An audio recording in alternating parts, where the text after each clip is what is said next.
Ан-Аневи яшлар үшін 16-й Қырым татар тілі олимпиадасының танталы қапатылыш мерасимінде көрмеге пек мемнунмыз. В стенах Крымского инженерно-педагогического университета имени Февзи Якубова настоящий праздник. Здесь подвели итоги Олимпиады по крымско-татарскому языку. В нем приняли участие более 200 учеников 9, 10 и 11 классов со всего Крыма, а также студенты университета.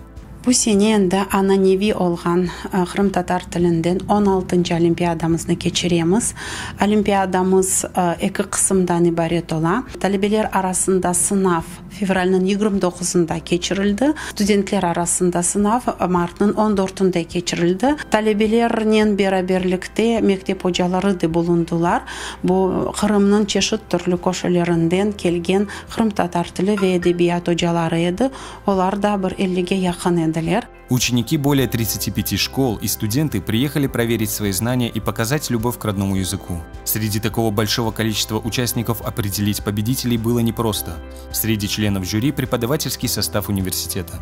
Тешкерген insanlar bu iş kimni işi olganını bilmeyler, yani ballarının adları, soyadları geçmeyende tek şifrlar geçiyor. Onun için eminim pek objektif şekilde neticeler çıkarıldı ve bugün endi hayırlayacağımız galip çıkanlarına, ama ballarga mina şimdi da bir kere aytacağım. Bu olimpiyadada iştirak etken her bir adam endi galipler sırasındadır. Esas maksadımız her yıldaki gibi aynıdır. Yani Kırım'da Kırım tatar tili yaşaganını ve en esası da yaşayacağını göstermektir. Победителей Олимпиады наградили дипломами и денежными призами, а также всем участникам были вручены сертификаты об участии. Мектеп талебелері ве студентлер пара мукафаттынан тағдырленecekler ве мектеп талебелері арасында бұл 9-й, 10-й, 11-й сыныфлар арасында әр бірінде бірінші ерлер, үч бірінші ер, үч екінші ер, үч үшінші ер ве 5 4-й ер айырылды. Умумен алғанда бұл 13 адам тағдырленecek, 13 талебе тағдырленecek бүгін. Университет талебелері арасында да айры ғаліплер бар. Böyle bir номинациямыз да бар, яғни бұл дигер факультетлерде оқыған, ама Қырым татар тіліні білген ве өз білгілеріні сынамаға істеген талебелер де біздің олимпиадамызда иштирак еттілер. И вот волнительный момент. На торжественное объявление итогов собрались учителя школ, преподавательский состав университета и сами участники, ученики и студенты. Они уверены, Олимпиада – хороший стимул и толчок для развития сохранения языка. Elbette birinci hocalarımızga isterin büyük teşekkürler bildirmege, üniversitetimiz hocalarına, mektep hocalarına minnettarlık bildirem, çünkü onların sebebi ile Kırım Yarımadamızda, acayip ülkemizde Kırım tatar tilimiz yaşay, Kırım tatar tilimiz yankıray. Benim için bu olimpiyada pek қуаныш кетірді. Мен бірінші ер қазандым ве келecek yıl mutlaka bir kere iştirak edeceğim.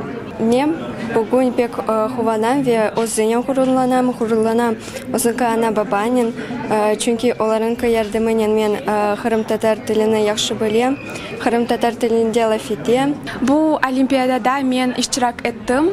Ve benim için bu pek büyük halibe, çünkü bu bizim ana dilimiz ve biz ana dilimizni saklamağa gerekmiz ve ana dilimiz yaşasın. Benim hocam bana aytты, что bunda olimpiyada ketilecek. Men istedim özümni kelip bakmağa ve bakmağa nasıl bunda üniversitet, çünkü galiba geleceğim bunda okumağa. Торжественное мероприятие украсили своими выступлениями студенты Крымского инженерно-педагогического университета имени Февзи Якубова.